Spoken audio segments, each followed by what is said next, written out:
In the world of politics, especially in today's polarized landscape, it's nearly impossible to encounter a public figure who doesn't provoke at least some degree of controversy. But Donald Trump stands in a league of his own.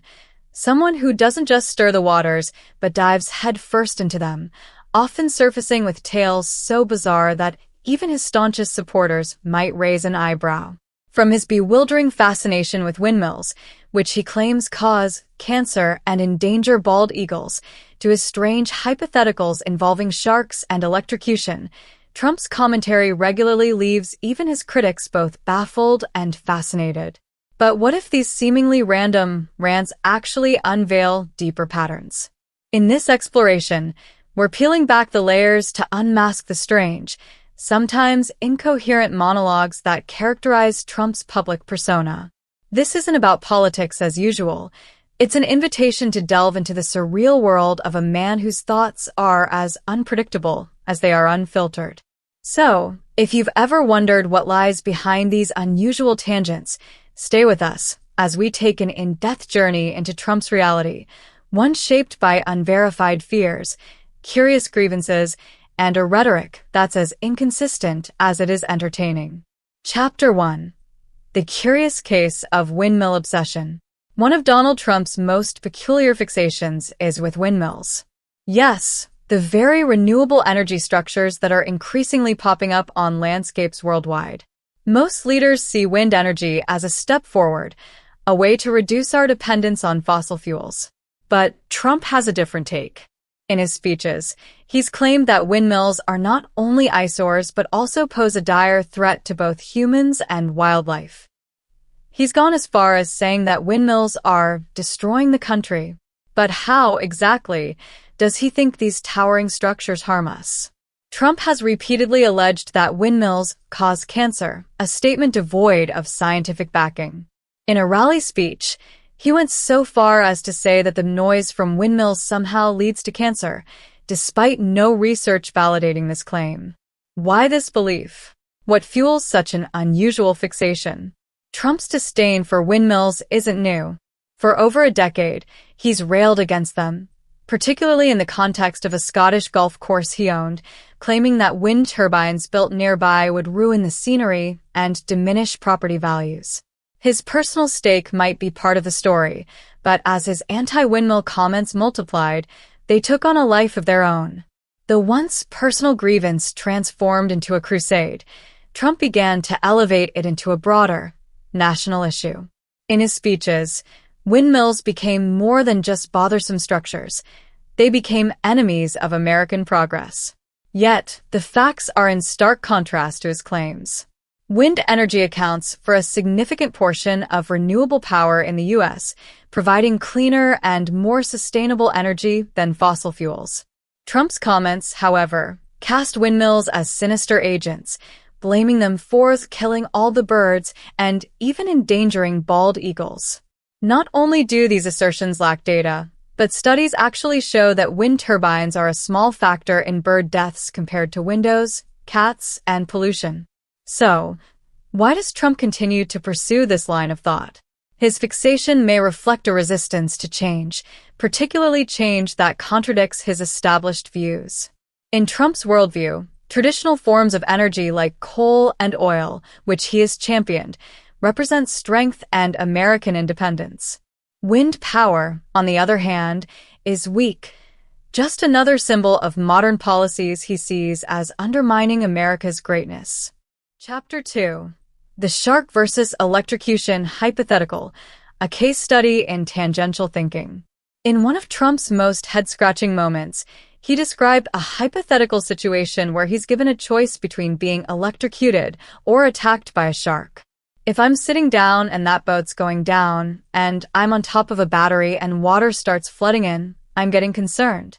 But then I look 10 yards to my left, and there's a shark over there. So I have a choice of electrocution or shark. It's unclear why Trump shared this, but it seemed to represent a scenario he finds legitimately unnerving. Sharks are a common fear, of course, but the unusual comparison, electrocution on a sinking ship versus a shark attack, felt less like an actual concern and more like a metaphorical expression of feeling under siege. This sense of victimhood, where he's constantly under attack, is a recurring theme in his rhetoric. This hypothetical shines a light on the way Trump communicates larger themes through specific, often eccentric, scenarios. The image he conjures reflects his view of an antagonistic world where danger lurks everywhere, and he must remain vigilant to survive. In other words, it's not about sharks or electrocution, but about the feeling of being under attack. And in Trump's case, the attackers are often not literal but are rather his critics, the media, or any entity that questions his authority. Chapter 3: Selling the Presidency, From Coins to Trading Cards. Donald Trump's presidency brought with it an unprecedented level of commercialization. From Trump-themed NFTs to his own line of Trump coins, it sometimes felt like he was less a politician and more a salesman. This is a president who wasn't shy about marketing everything from coffee table books to digital trading cards, many of which featured him in various, often fantastical, poses. This merchandising is unique to Trump. American presidents have historically left office to author memoirs, but they didn't actively hawk merchandise while still in office. For Trump, the boundary between public service and private enterprise seemed hazy. This blurring of lines underscores a fundamental aspect of Trump's character. A businessman at heart, he has an innate drive to brand, promote, and capitalize on his persona. One could argue that Trump's constant sales pitch was just a byproduct of his business acumen. But for others, it felt jarring, even undignified. If Trump's goal was to maintain a public persona as a traditional statesman, his marketing tactics sometimes ran counter to that image. Instead, they positioned him as the salesman-in-chief, willing to pitch nearly anything with his name on it.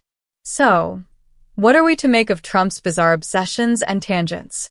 For his supporters, these quirks may come across as endearing traits, evidence of his authenticity and no-nonsense style. They argue that these tangents simply show that Trump says what he thinks. To his critics, however, these eccentricities signal a lack of focus or even a disregard for pressing issues facing the country. In the end, Trump's fixation on strange topics like windmills, sharks, and bizarre hypotheticals reveals much about his worldview. He is a man who defies the conventions of political discourse, who is unafraid to speak his mind, even when it diverges wildly from reality or conventional logic. Whether you see him as a maverick or as a provocateur, Trump remains one of the most captivating figures in American politics. He's a leader whose every word feels scrutinized, and yet he appears unbothered by any contradiction, unburdened by any need to self-correct.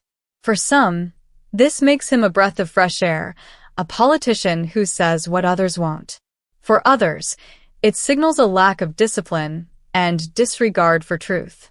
And perhaps, somewhere in between, is the reality of Donald Trump, a man who built his brand on controversy, who sees even his most outlandish beliefs as tools for communication. In Trump's America, the bizarre and the brazen are everyday conversation, a dynamic that guarantees one thing: he won't stop surprising us anytime soon.